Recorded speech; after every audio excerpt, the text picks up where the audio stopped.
It's now time for this month's broadcast of Learning Now TV.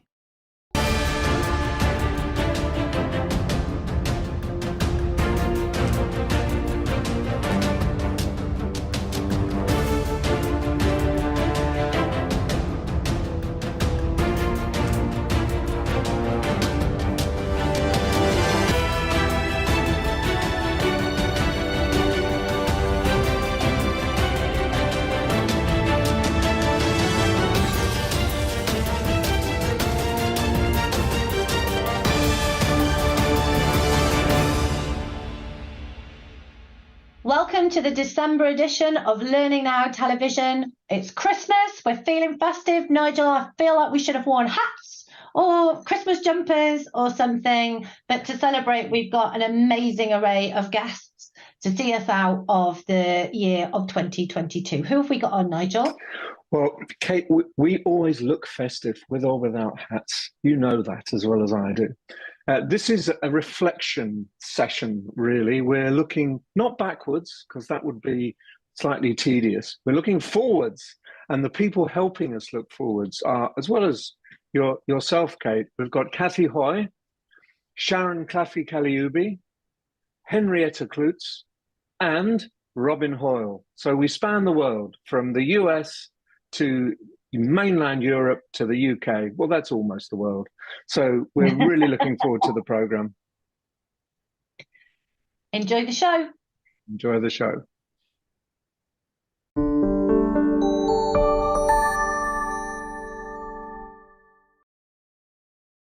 Welcome to this short but very focused end-of-year reflection. And to help it on its way are two fantastic people. First one is Kate Graham, Director of Content Labs and Insight at Unleash. And the second one is both incredible regulars for Learning Now Television, Robin Hoyle. He's the Head of Learning Innovation and Principal at Huthwaite International. So welcome, Robin, welcome, Kate. And I'll start off with a very simple, basic question that will get us going. And it is, what do you see as the big trends that will emerge in 2023? Start with you, Robin. What do you think the trends are?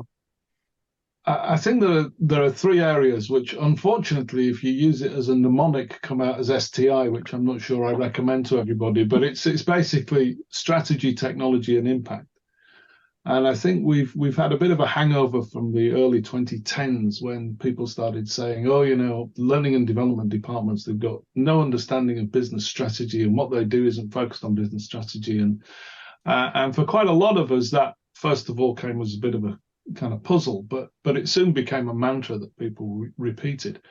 What I'm actually seeing happening now is that because we've got a bit more of a seat at the table, one of the kind of pandemic premiums, if you will, people are starting to ask us about, well, what skills have we got? What skills will we need in order to fulfill this strategy? So we're being involved in that discussion at an appropriate point when that strategy is being devised. I think the technology piece is really around recognizing that technology is an enabler, not a thing in itself. I said to somebody the other day, if you went to a cookery exhibition or conference, and all of the presentations were by people who manufactured saucepans, you'd think that would be a bit weird. Well, we go to conferences about learning all the time, and it's entirely about people who are selling LXPs or whatever the equivalent is. And so I think technology needs to take its place as an enabler of what the skills are that we need people to develop rather than the thing that we talk about. And then finally, I've just been involved in some judging over the course of this year for some of the awards as per, and I was quite shocked at how little people are able to measure the impact of what they do beyond user numbers. And what was interesting is that certainly in the categories that I was judging, the people who were successful were the ones who'd really started to think about what does this mean in terms of performance. So we're going back to that strategic focus to say, okay, how can we show that what we've done has changed things, has moved the dial on what people are able to do. So I think those are the three things that I think are very prevalent at the moment, and that I think organizations are going to be much more focused on in 2023 and beyond. Excellent. It might be a good idea in awards to say that if you do not measure the impact in any way, your entry will be disqualified, rather than you get right through to the final till Robin Hoyle says, I can't accept that. Kate, what about you? What were your top trends? So I think it's hopefully that we will make some progress on the skills agenda. It has been such a massive talking point this year. And the interesting thing about my role is I'm spanning right the way across the HR spectrum, right? So I'm running sessions on everything from payroll to recognition and rewards to workforce planning to learning and development. And skills, IBM had this great comment on a session with us earlier this year, and they said skills is like the golden thread that hangs all the different elements of HR together. And so I think there's two parts of that to me. One is that I still feel that organisations don't really have a playbook for cracking their skills agenda. And to Robin's point, what skills have we got in the business? What skills do we need? Some of those fundamentals, those basics. I think there's been a lot of hand-wringing and a lot of headlines around skills and still not that much meat on the bones. So I hope that we make some progress with that this year. And then again, to Robin's strategy point, I think it's about the silos starting to come down, or learning branching out of its own silo, because it impacts everything. So from recruitment to talent mobility to talent management, and right through to that, do we have the right skills? Who's on our shift across, what we're doing with workforce planning. So some of these kind of areas whereby I think learning and development has been a bit on the back burner, in the back seat. I think actually we start to come out of our shell and go right the way across that spectrum of the people function, and in fact the business strategy. So maybe that's a bit optimistic, but I'm seeing those walls start to come down more and more. And you're in that unique position, Kate, in that you work across the whole of the people agenda. And I'm with you. I think that we've got to see learning playing a role right across, not just siloed down at the end as a poor cousin of the rest of HR, but as a central part of informing the whole talent cycle, whole talent lifeline for people coming through organizations. I'd add two. And my little obsession with organizational learning, I think that we do so much individual focus, so much on personalized for me, looking at my phone, looking at my screen, and we don't do enough sharing. So I think that 2023, I really hope that organizations begin to recognize the power of sharing knowledge, of empowering people to ask questions, to say what they don't know as well as what they do know, and generally move the expertise that exists locked up in people's heads, spin it around the organization to make the organization more agile and resilient. And the second is that something I suppose I've probably been saying for 3 or 4 years, and I still keep saying it, and that is that learning is part of the business agenda. It is not a separate agenda all of its own. So back to the strategy that Robin said, it has to be incorporated in strategy, not separate from it. And the idea of a learning strategy independent of the whole organization, what the organization is doing, just really, really makes me weep. So let's move on to the second one. Start with Kate. Dreads for 2023. What really frightened you? I think the impact or the uncertainty around the economy and the potential recession. Obviously, we do an awful lot of work with the US, and a lot of the tech companies have been making very well publicized layoffs over there. And one of the first things to get cut is often training budgets or learning and development. But actually, what we've seen, since certainly in the last 2 years since the pandemic hit and the whole kind of great resignation piece is, learning has its place in retention, learning has its place in talent attraction, and all of these things will continue to be important, even as companies do maybe need to make some tough decisions. That top talent, they will be desperate to hang on to or desperate to attract, and learning is a great lever to pull across both of those areas. So I just hope there's not those. My dread is a knee-jerk reaction to cut spend and cut budgets, when times might get a bit tough. Obviously, we don't know how things are going to play out yet, but I hope that doesn't happen. Yes. Robin, what about you? You wouldn't disagree Well, I with mean, that, I guess. No, I don't disagree with that, although I see things slightly more optimistically in some respects, in that issue around talent is finally getting some traction. You know, the things that fly into my inbox, I'm sure fly into yours, constantly talking about the idea that we have a bit of a skills gap, that we are finding it difficult to both retain and attract talent of the right caliber, that we've got to do something. Very interesting stat that came out recently from one of the associations of graduate recruiters, which is that 23% of organizations are not now taking graduates. They're taking school leavers because they want to train them up from 16, 18 years of age, rather than people coming in at 21 and demanding tens of thousands of pounds in salary. They're wanting to focus on people who they can mould within the frame of the organisation, but also for them to keep learning. And I guess that then leads into my dread piece, which is that if we're talking about reskilling and upskilling, we're talking about people whose skills are going to make them redundant, because quite frankly, the skills that they've got are not the skills that organisations now need. And the skills that the organizations now need will require an element of training, because, you know, recruiting people is not a simple answer in the current climate. So we've got that process of how do we develop skills for a future which we have not yet seen. And that process seems to me to be one where we could go back to, well, we'll do the stuff that we've always done. We'll train people to do the jobs that we need them to do this week, rather than the jobs that we need them to do in a year's time. But most importantly, I guess, for me, is that there will be a requirement for us to create content which talks about the future, which gives people an insight into the way in which the organisation is going to work. And I suppose the flip side of my strategic piece is that if you go to some functional heads within organizations and you say, so tell me, you know, this is what your strategy is, tell me what skills you need. And they will talk to me about roles. We need some of these people. Yeah, but what do you want them to do? Well, we need them to do that role. Yeah, I get that. But what does that actually look like? What skills do they need to do that role? Because I think the business has got used to talking about roles when they're talking about workforce planning.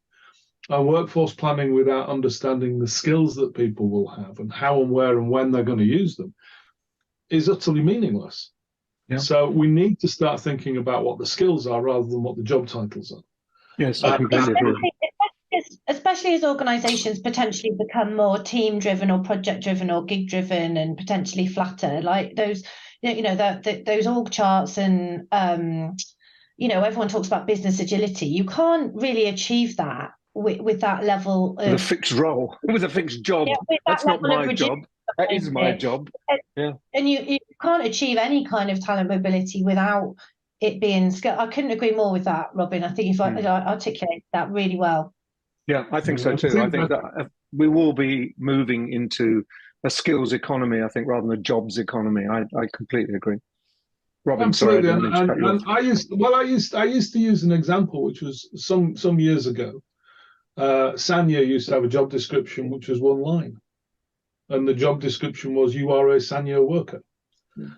And while I think that's an interesting idea, practically it tells you nothing, and of course that you know gives you no indication whatsoever. So if you can then think, well, look, actually what we've got is a bunch of people that we need to do stuff, and we're going to recruit people because they can learn, because they can cope with change, because they are sufficiently flexible, because they're prepared to voice their concerns and their ideas and their experiences to others. And then we build from that to say, okay, well, we now need somebody to do this stuff. And we might need 10 people, 100 people, 200 people to do that stuff. Don't know. I worked recently with an organization where they have 65,000 programmers around the world. And all of the learning about how you do the coding for the stuff that you can't yet done is digital. However, the output, you can then select a mentor from anywhere in the world who has the necessary skills and send them some stuff and say, here's my code. Will you please have a look at it and tell me what I've got right, what I've got wrong, what needs work?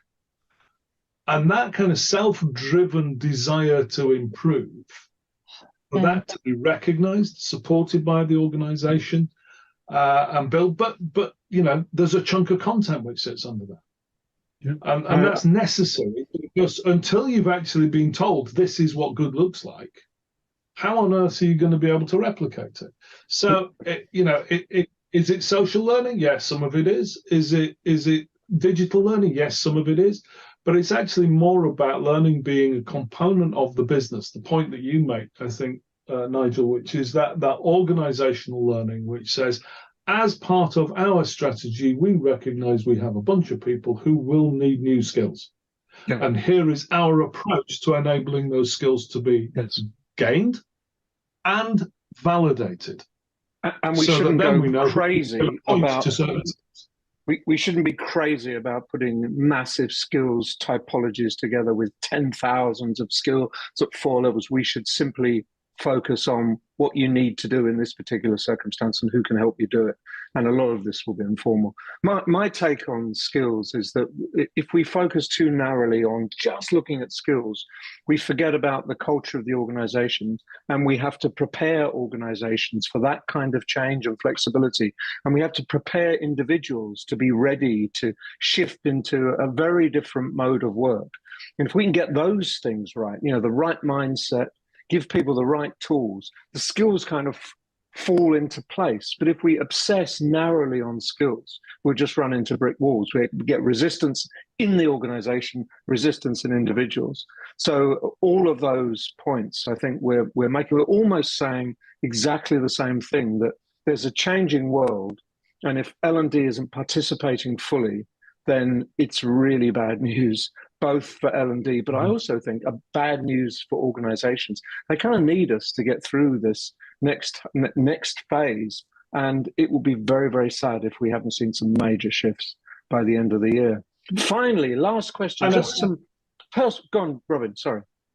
No, I was just going to say one of the big challenges is, as an L&D profession, we also then, assuming that's what we are, we also need to get away from the event mindset. That's not going to help people to deal with things that you've just outlined there, Nigel. We need to get people into a process which says, actually, there's a whole host of ways of addressing the skill challenges that we've got.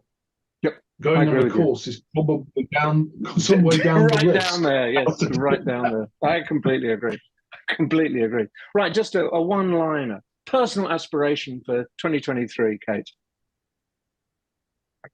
I spoke to Novartis yesterday about some work they're doing around societal learning, and I am so excited. And the best bit about my job is I get to sniff out these stories and share them. So my exciting part and my hope and my goal for 2023 is to keep sniffing out and being put on, snooping around and being able to share some of these great stories that learning leaders are doing across the world.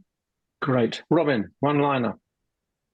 I guess my personal aspiration is that when as I inherently do, annoyingly to the organizations with whom I work, give people loads of actions to do back in the workplace, my personal aspiration is that they'll go, oh yeah, but I do that as part of my job anyway. And you go, yes, I know.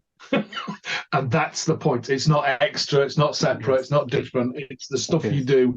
And here's a way of turning those experiences into something which you carry forward. Yes. And share with you. Never to hear again the term, oh, I do it, but I just don't have the time. That's not the point. My aspiration is very, very simple. I got to finish my book on organizational learning. I'm going to get that completely out, and I hope ready for press before the end of 2023. Otherwise, I will not be able to look you two in the eye. So, Kate, we'll same time next year, then, Nigel. We'll have be under the table. Robin, I shall expect it to be waived in December 2023. Everybody, that's the job. Thank you so much for your time, and I think if they listen to us, L&D has got a very happy and healthy future. So woe betide people if they don't listen to us. So thank you so much, and season's best wishes to you two and to all of the people watching. Thank you so much.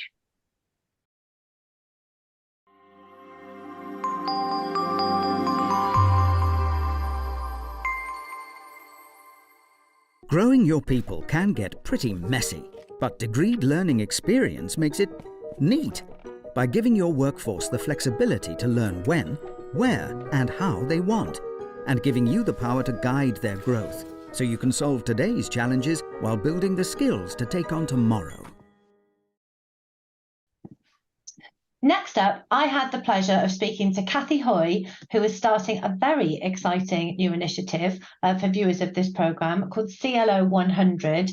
Kathy has got immense experience, having recently just worked at the Learning and Performance Institute, but having led learning internally at a number of organisations. And she's bringing that to bear to create this not just training program, but this development program, this cohort kind of concept where learning leaders can come together, learn, network, share. I've seen this model work really well in other environments, in other industries, and I am thrilled that somebody is doing something about it for learning. So enjoy. Indeed, enjoy. Really excited to welcome our next guest to Learning Now Television. Something new, something different in the world of learning. You know, we're like bloodhounds, always sniffing these stories out for you. It's a face many of you might know. I've had the pleasure of knowing Kathy Hoy for a number of years, but she's now involved in a brand new venture. She's CEO and co-founder of CLO 100, and we're here to find out what it's all about and how it might interest you guys who are watching. So Kathy, welcome, tell us all about what you've been up to. Thanks, Kate. We've been up to loads. So essentially, CLO 100 is a 2-year development program for heads of learning. I say heads of learning. I appreciate the title is very different in every organisation. Really, I suppose it's aimed at those that have got the accountability for learning and the learning strategy in their business. This is something, I've been in that position in many roles in different corporate organisations for way too many years to remember. And I've always felt, whilst I love conferences, massive conference fan, I think you get exposed to some brilliant experts in our industry through that channel. But what I felt there may have been a lack of in the past is some sort of practical tools, practical kind of workshops to take part in, particularly at that level, when you need to be thinking commercially, you need to be thinking strategically. And that's really what I suppose inspired, the idea for this development program. And so are people coming in kind of cohorts and then going through the program together? And is it a mix of face-to-face and virtual? I guess you're sort of needing to, walk the walk when it comes to kind of how you've set it up from a learning point of view. Yeah, absolutely, completely that. So we're essentially running the program in cohorts of 100, which I think is it's a nice number over a 2-year period to get to know a decent amount of people, but it hopefully doesn't feel too many to be overwhelming in terms of a network. It's very practical. I think if there's one word I'd like people to sort of think about when they think about the program, it's that it's very practical. I'm personally not particularly academic myself, although there certainly are going to be academic elements throughout this.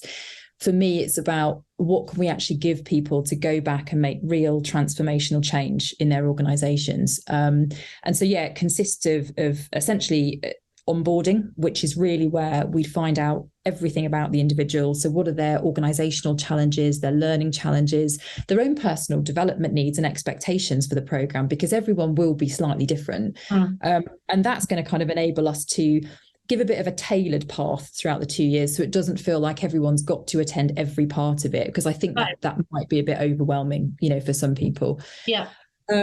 And then essentially it's made up of a number of workshops, and those are virtual, majority are virtual, and yet twice a year we bring everybody together for an overnight kind of in-person event, which I think for me is important to build that networking and community piece.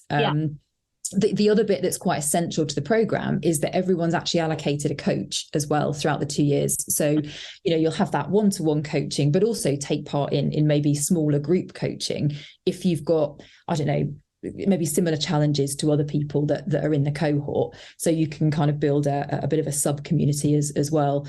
And then the other piece really is an app that essentially supports the modules that we cover with digital content. So things like podcasts, micro-learning tools, downloadable templates, things like that. Great. So really walking the walk there when it comes to all of those different components. And I think so often with learning leaders, learning managers, heads of CLOs, whatever the job title is, as you say, it varies a lot. But often the phrase that springs to mind is cobbler's children. So, we last, we're the ones that don't get the learning because we're too busy, getting everybody else their development. Is that something that you found as well as you've gone about your research and putting the program together? God, definitely, like 100%. Yeah. And I know I was always exactly the same. You might even, allocate some budget for your L&D team, but you'd still never really kind of set any aside for you. So yeah, it's definitely really important, and I'm also really mindful of that, when we're approaching people or people are coming to us and asking about the program, because how I want to sort of position some of the workshops is probably a bit of a maybe 70-30, 80-20 rule, which is, look, 20 to 30% of it is genuinely for them to develop them. But I also know that they're going to need to put their other hat on and go, okay, I'm not just a learner. I need to go back and make real change, and I need to kind of inspire my team and my business. And so actually the kind of 70 to 80% of it will be about helping them be able to do that. So I want them to feel that there's a bit of a balance, but I think we're going to constantly need to remind people as well, look, just think about this for you. Don't worry about your team. Don't worry about the company for now. But then, properly kind of focus on that stuff as well. But yeah, you're absolutely right. It totally is a, cobbler's children situation in L&D. And hopefully, this is something that might make people think a little bit differently about that. Well, I mean, it's really interesting looking at the core topics in the brochure, which I'm sure we can provide a link to. Hopefully, Colin can do something clever and put the link on the screen. But you're covering mindset, alignment, business alignment, strategic alignment, and environment, and then innovation, capability, and marketing. So, I mean, I'm really interested in kind of how you got to those pieces, because it does feel like we've been having the same conversation about being aligned to the business, marketing for L&D. It feels like we've had some of these conversations for a long time. And is that part of your driver to just try and unlock that, so we stop talking about it and actually do it? Pretty much, yeah. I mean, those topics as well that I'm particularly passionate about, and I also think they're topics that I believe those will create the most change in an organization if we can really nail them. I mean, for me, mindset had to come first, and it's the beginning of year one. And over those kind of 6 topics, we're spending roughly 4 months on each topic, because it's not something I think you can just attend a workshop, get some tools and go and make it happen. This has to be a supported journey for people. So I think it's going to need that kind of 3 to 4 months per topic, really. Mindset, really, it's vast, but ultimately the main outcome is helping these heads of learning to be able to go back into their organization and create, a growth mindset, a learning mindset in their companies. And I feel like that's so foundational to everything. And yet it's something we not necessarily ignore, but we maybe don't find time to do. I'm exactly guilty of this as well in my previous roles in different organizations, because you've got the pressure from the business saying, I need this. You're looking at the direction of the business thinking, oh my God, I've got to support, this and this next. But actually, we're just throwing things at people. And I don't think people know how to learn properly yet, or certainly a lot of people. So for me, mindset was crucial. And, we're quite lucky because we've been doing a bit of work around mindset. There's clearly a lot out there. It's obviously something people are, semi-aware of. And I think, to be able to use some of the great data that, Professor Carol Dweck has done through her research, we're actually going to be working with Matthew Syed and his company that actually have the rights. Yeah, they've actually got the rights to all of that data as well from Professor Dweck, which is great. And so, they've created some brilliant things. So it's been wonderful chatting to their business to really look at how we can, bring this to life. And equally, the other areas as well, alignment. I mean, God, we've been talking about how L&D needs to strategically align to the business forever. Forever. I know. And you know what, some people do it really, really well. And, it was always something I think I remember I never used to do particularly well until I worked in a commercial learning role, which was a few years back now, working for Coke. And it's fascinating because when you are just working in commercial, that's all they care about. It's, how relevant is it to the business? How are you going to make us more money? How do you make the company move faster? So, that for me was absolutely critical. It's about, and that alignment piece is also about, how do we demonstrate the impact on the business too? So it's a little bit about measurement as well in there. Environment for me, gosh, I'm massively passionate about this. I mean, holistically, this is the bigger piece. So this is like, how do we create a psychologically safe environment for people to be able to make mistakes and learn properly? Important. Really important. And seeing leaders role modeling this sort of safe space. But then on the other hand, it's also about the kind of lower level environment stuff. So literally what makes a great physical learning space. Sticking someone in, the office down the corner with, blue tack on the walls and, plug sockets not working and that sort of thing has a massive impact on people's learning. Not very inspiring, is it? So, exactly. What we'd love is obviously, it's early days and we'd love for you to come back and tell us a bit more about it when you're up and running. But also it's the perfect time for people to inquire and find out more. So how can our viewers find out a little bit more about some of the exciting content that you're going to be covering? I think it sounds like an incredible networking opportunity as well to kind of go through that with that cohort. So where can they find out more about CLO 100?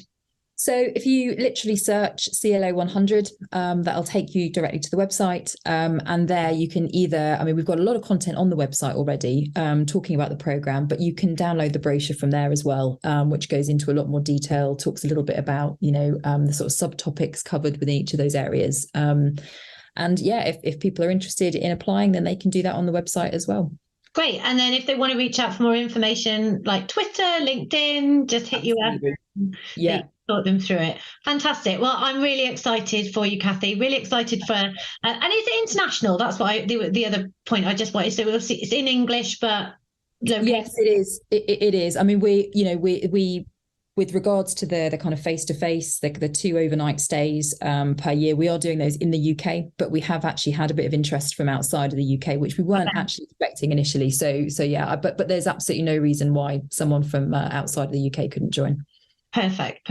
All right. Well, great. Thank you so much, Kathy. I'm super excited for this journey for you and your participants and your learners. So come back and tell us all about it very soon. Will do. Thanks, Kate. Thanks.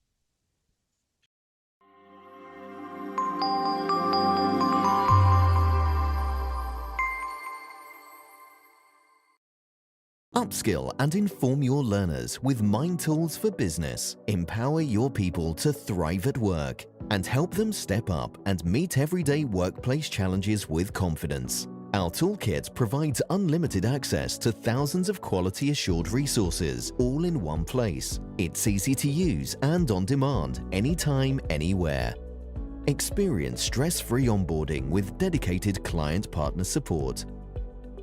And get access to our library of industry insight and expert analysis. Perform, manage, lead with Mind Tools for Business. Visit mindtoolsbusiness.com to find out more.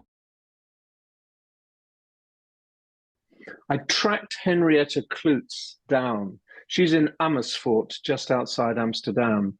And she made 2 really great points about what she sees as the big trends. They were knowledge sharing and strategic workforce planning. 2 things very close to my heart. And I guess what joins all of our guests is that belief that learning and development needs to be closer to the business. It can't afford to drift away in its own planet. So enjoy. This is, for me, an early Christmas present, the chance to spend a bit of time with Henrietta Klutz, and it is a real pleasure to see you. Henrietta, welcome to Learning Now Television. Thank you, Nigel. So good to be here. It's great for you to be here. Henrietta is a senior consultant, an interim learning manager, learning leader, learning expert at Pink Coat Consulting, which is an organization she founded, which is based 30 minutes from Amsterdam in a beautiful, beautiful place called Amersfoort. And what I want to talk to Henrietta really to grapple with are her prognostications, her sense of what's going on for the new year. It is Christmas, we're looking forward rather than backwards. So, Henrietta, first question, what trends have you noticed? What do you think is going to be big next year from your experience in the Netherlands? You've just come back from Berlin, from Online Educa. What are you seeing? What do you feel is important? Yeah, I think two things were talked about a lot at OEB, not only in the sessions themselves, but also amongst L&D professionals. And one of them is knowledge sharing. So what you see is we used to do a lot of content production and putting things in e-learnings, in courses, etc. We've seen formal mentoring programs to make sure that the knowledge that's in the organization stays in the organization. And what I see right now is people talking about more informal ways of knowledge sharing within the organization. So trying to find what's already there, what people already know, and then trying to share that in networks or in more informal ways of doing that. It's still a very big challenge to make sure that you keep the knowledge that's in the organization, even when people are leaving. And that brings me to the second trend. So there's a lot of talk about the workforce itself, about strategic workforce planning, about people retiring and leaving, but also a lot of talk about absenteeisms and sick leaves for a longer period of time. I think organizations in general are struggling to keep their workforce healthy and keep them vital to be able to do their work. And sort of those two trends are related to each other, because if people are at home or sick or they're retiring, you leave that knowledge. So how do you make sure that the organization can continue, even if the workforce itself is a bit, let's put it, wobbly, like Laura Overton did? Yes, I think that's a really excellent point. I think both points are really important. And they're close to my heart as well. I'm, as you know, I'm obsessed at the moment with organizational learning. And because I think knowledge hoarded is knowledge lost ultimately to organizations, and they don't spend enough time on how they can circulate the knowledge as fast as it's created and continue to circulate it. And also, because we're in it's a new world, and therefore strategic workforce planning is even more difficult to say than it is to do. Strategic workforce planning is critical because you've got to understand who the workforce is. And that isn't a simple question anymore. It's actually quite a complex question. So thank you for those two trends. I think they're very, very important and kind of fundamental. Right, Henrietta, let's focus on 2023 and focus on your hopes. What do you want to happen during 2023? What will make you happy if it emerges in L&D? I think if we take the piece of the strategic workforce planning and keeping a healthy organization and especially a healthy workforce, I think as L&D function, we need to be aligned to what the organization's challenges are, what their organizational goals are, what they're trying to do. And I think as an L&D function, all your work needs to be performance driven in the sense that you work towards those organizational goals. Very often I see L&D functions or L&D teams that are doing amazing stuff. They're creating programs and they're delivering blended journeys that are actually utilizing the technology very well. But at the same time, the organization doesn't know what they're doing, and the L&D function doesn't know what goals they're actually trying to meet with the program itself. So I think there's still an isolated bit there that we need to fix for the next couple of years to come. I know this is a conversation that's been ongoing, but I do think that we need to keep challenging ourselves in this way, because otherwise we're never going to help the organization get the right workforce. No, if you just focus on, let's do some learning, you actually should be focusing on, let's solve some problems, let's improve performance, let's get this organization moving. You're 100% right. Yeah, exactly. So tell me what your dread is for 2023. What would you feel really disappointed if it just nothing has happened and we all end up in a different place to the one that you dream of, want, aspire to, work towards? So what are your dreads for 2023? It's related to the business relevancy. I feel that if you are an L&D function that feels isolated, that you're doing great stuff, but the organization doesn't know or doesn't appreciate it, I think that's terrible, but it's something that we need to continue to work on. The second thing is, and that's the development I see within the Netherlands, I don't know how it is globally right now, but we've learned in COVID times to create programs that are blended and that have way more impact if you combine the different types of technology and put that into one. And as soon as the last lockdown was done here in the Netherlands, all the trainers, and we have quite a bit, all the freelance trainers went back into the classroom and they're still in it. So people that I have in my network that are delivering training full time, they're full time in a classroom. And that's a development I really don't get. So we've learned so much. We've learned how to blend these different types of technology to make sure that we have bigger impact. And the first time that the situation goes back to normal, we go back to the classroom. Back down the rabbit hole. Back down the rabbit hole.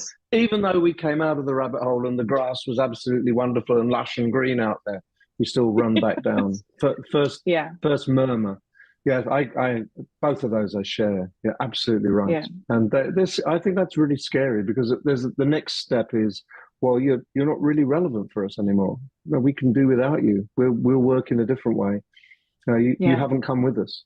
So what about Pink Coat? What are your plans? Have you got special plans, special projects, things going ahead for you in 2023? Are you optimistic about the future?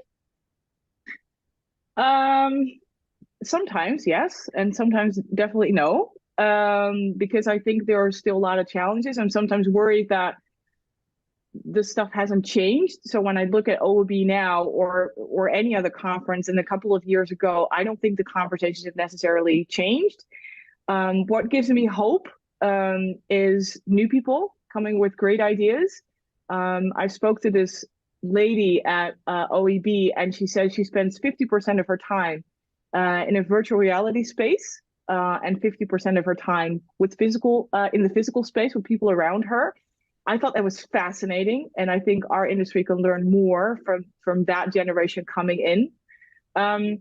If I look at Pink Coat, we'll continue to do what we do. So we've created this landscape that talks about the journey from learning to performance, and we have some fun things and workshops planned for 2023 already, in which we're going to challenge and continue to challenge the L&D profession to be more business aligned than they are currently. And from learning to performance, that phrase, 3 words, that kind of runs through everything you've said in this interview. And I think you're absolutely right. From learning to performance, I'll repeat it, because it's the essence of what has to change. I think you're spot on. So good luck, Pink Coat. I really wish you well for 2023. And it's been more than a pleasure. It's been a joy to have the chance to talk to you, Henrietta. Thank you so much for giving up your time to Learning Now Television. And the very, very best season's greetings and the very best for 2023 as we gallop towards it.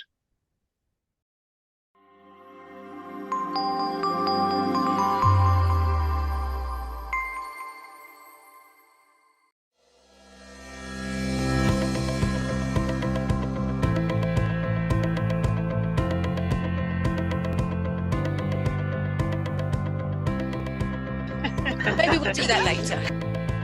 Hey, so you can see this is just like using a whiteboard in a classroom.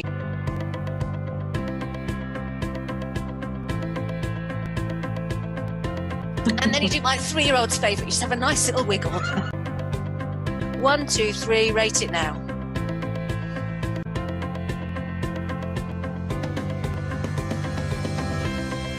really quick question. You might want to answer this later. You see, I love this.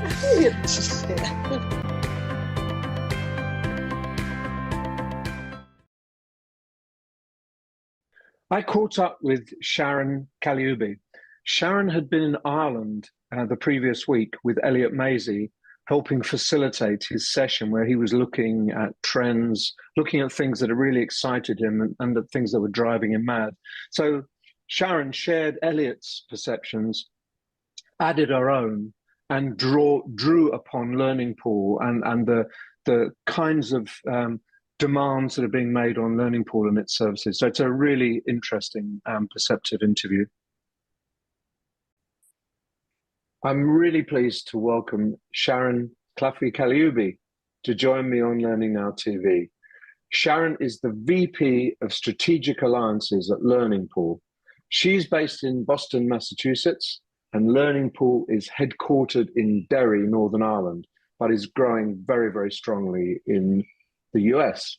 And I'd like to think that Sharon has a lot to do with that. So Sharon, what we're going to do is spend a bit of time not looking backwards, but looking forward. It's the end of the year. So the first question is about emerging trends you've noticed. I know you were in Ireland last week facilitating Elliot Maisy event at Learnovate, where he was talking about emerging trends. So maybe if you could share some of Elliot's and also some of your perceptions about what you think is going on in the world and what is going to be appearing strongly in 2023. Yeah, I'm super excited to do that. I have notes, so if I'm looking down, I'm not being rude. I'm just checking out my notes. You're allowed. There was so much that happened. I think we planned something with the Learnovate Center at Trinity University, and Enterprise Ireland supports them as well. We planned it 3 weeks to go. Elliot was going to be in Dublin, Ireland, and it was amazing. We had 100 registered. We had massive dialogue. We had a networking reception afterwards, but it all kicked off with a few concepts that Elliot had shared and really dove into. And I'm happy to share my take on some of these or where I see it kind of moving forward. Elliot has always stated that there's this culture of wanting to learn every day. And he discussed it in regard to what did it mean to him and really how has that evolved. It really hasn't shifted too much, I would say, in the past several years for Elliot, but he mentioned storytelling, language, and design. And I thought it was really neat that he was even relating it to his time in Ireland, where he saw that as the place for the future of learning. That was stated many years ago when I was working with many of the Irish there. And it's stated now even as Learning Pool is out of Northern Ireland. He went into as to understanding the context of the content is what's impacting behavior. And that is really, really important. I don't think we ever discuss the behavior as much as we are today in today's world of learning and development. We want to have learning be more motivational. We want to make sure that we're creating an impact in the emotion of our learners versus just checking the box and making sure we're getting things done. What was really cool is in real time during the event, we were sitting outside of the lecture hall, which was stunning. And Elliot and we kind of all noticed we had groups of students and even some corporates that were working there, and they sat with groups of people. However, you can only imagine what they were probably doing, right? Or they were this, and you wouldn't have even known who they were sitting with. So all of a sudden, our group learning experience has turned into isolated, solitary learners. And I think that's really a bit of a shift here. We all went home for 2.5 years, and we all had to join in our own individual way. Just coming from Disney, my daughter's there at the Disney College program, and we noticed that there was a miss with Disney in the sense that they had to put everything on apps and everything had to get reserved. So when you waited in line, you weren't even dialoguing or learning about where you were with the people around you as you did maybe just 5 years ago. Everybody was head to the ground into their phones. And although they were getting information, it was a very isolated experience. So I think what we were all saying is we need to kind of move into tomorrow and looking at what did we gain these past few years. I think the sophistication of learners have gone way up, right? Even the sophistication of the viewers, the parents of the people learning, what was good, what was bad. that was really noticed. But we need to understand we have sophisticated learners. They're consumerizing learning. This is one of the best opportunities ever for learning and development to excel forward into the world of business, because we're all in it together. We're definitely all in it together. We just have to be aware. We're taking isolated, solitary learners, and we now need to maybe not so much bring them back to the classroom for that group experience, but we need to, and I think you've referenced this when we've talked, we need that kind of that group learning. We need to make sure we're bringing people together and we're moving forward together and not just individually in different places. So that was a lot of what came. Yeah, that's really someone 2 days ago, and what she was saying was that there has to be an emphasis next year more on knowledge sharing rather than individual knowledge, and that's exactly what you're saying, isn't it? So I want to jump back to the knowledge sharing, because it goes to corporate learning. I remember not long ago having people valued for the knowledge they know, not for the knowledge they share. And you wrote about this stuff in your corporate culture books, right? Are you a knowing culture or a sharing culture? And we've kind of got ourselves in that way almost individually, right? So knowledge sharing is now going to become even more important, because we have a lot more people storing it up based on what we've just gone through for the last couple of years. Yeah, and organizations function when people work with each other, not when they sit there in their own little bubble, not sharing anything with anybody. So what are your hopes for 2023? What would you like to see? Big things you want to see happening in 2023 that are maybe emerging, but maybe haven't even emerged yet? Yeah, I want to, I've really learned quite a bit this past year. We work with the Center for Inclusive Leadership, and Paul Anderson Walsh described something that is now impacting my life as well as the development of learning, is that there's this conversation of diversity, equity, and inclusion. And we've almost come to the point where you hear it and it's almost like mandated training, forced out there. But the way that it was best described and the way that people are really picking up on it is diversity is an identity, equity is a metric or measurement, and inclusion is a feeling. So my hope for the future is that learning is inclusive, that we still go into the mantra of engage, educate, but the empower is the key component. And we also work on our gender equality. Yes, we have tons of women in learning and development, but we need to have the same number of women and ethnic minority women in the place of leadership at that C-suite. We need to continuously work on it. And I know we've chatted about this and you've supported in the conferences. We can't drop the dialogue now, because I see that the needle's moving on that. So that's my hope for the future. Yeah, many people now talk about DEIB, and the B stands for belonging, and that's really important. Right, that's inclusion. That's inclusion, goes beyond inclusion. It's not just being included; it's belonging. It's feeling part of it. Right. And so you're right. You've got to get at feelings, and what you want in knowledge sharing is people to feel like they belong to a community that helps them, doesn't expect them to do everything on their own. So what do you? And belonging doesn't mean, I do want to go back to that though. Belonging doesn't mean you hire somebody just like you, right? There's research that says that Gen Zs and millennials, they talk with their feet.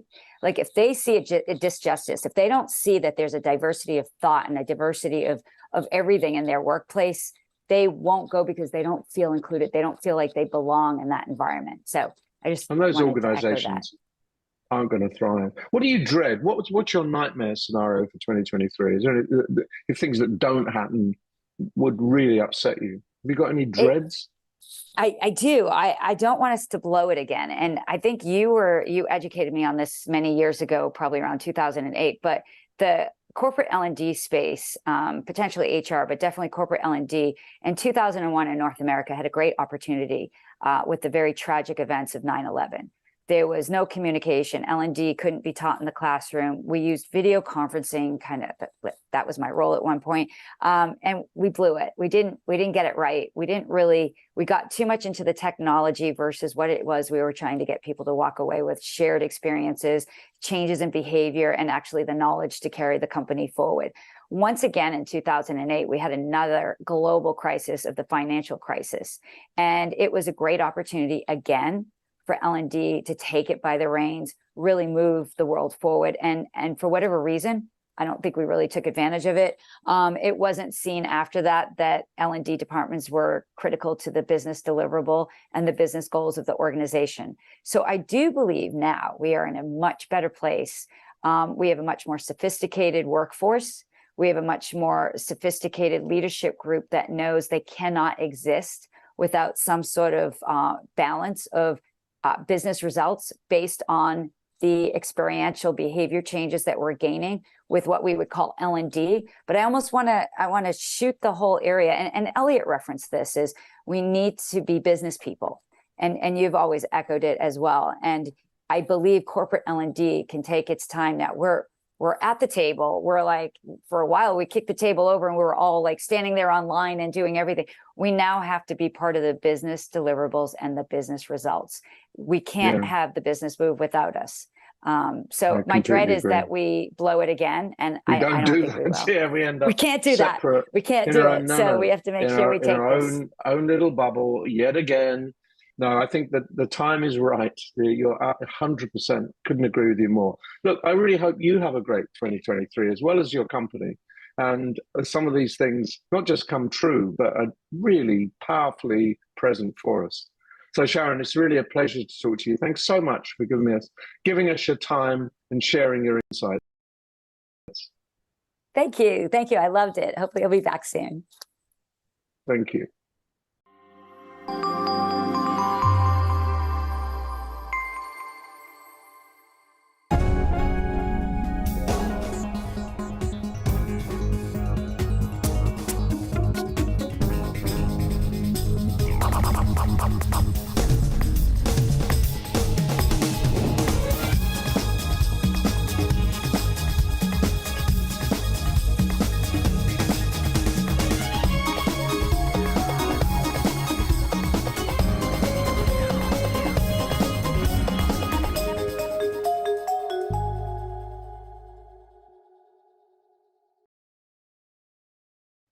So that was our special program for December, and I hope exciting people about the possibilities and the challenges of 2023. So, Kate, anything you want to highlight? Anything that struck you? Well, fabulous show as always. I think it's so important to reflect and take that time. You know, we talk about that as part of the learning cycle, and actually so many of us are so busy, on to the next thing. But, you know, obviously that taking that time to reflect and think about how you apply the teachings or the learnings that you've had is so important. And I think that we should all make time to do that more often, but certainly at this time of year. Sharon's energy, she is just a whirlwind of enthusiasm. Obviously, I'm horribly biased there, having worked with her so much on women in learning, but she is just an incredible woman. And then I love talking to Kathy about her new CLO 100 idea. It's evolving, obviously, even as we speak. Some very exciting partnerships happening, and just something new and a bit different for learning. You know, Gartner have something for CHROs, like a top 100 kind of community. So why shouldn't there be something for CLOs? Why shouldn't there? And why shouldn't Kathy be the one to do it? I agree with you. There's been almost a vacuum, and she's rushing to fill it. So good luck to her. And good news for next year, Bob Mosher is coming back to do another series, this time on virtual classroom facilitation, of which he knows a considerable amount.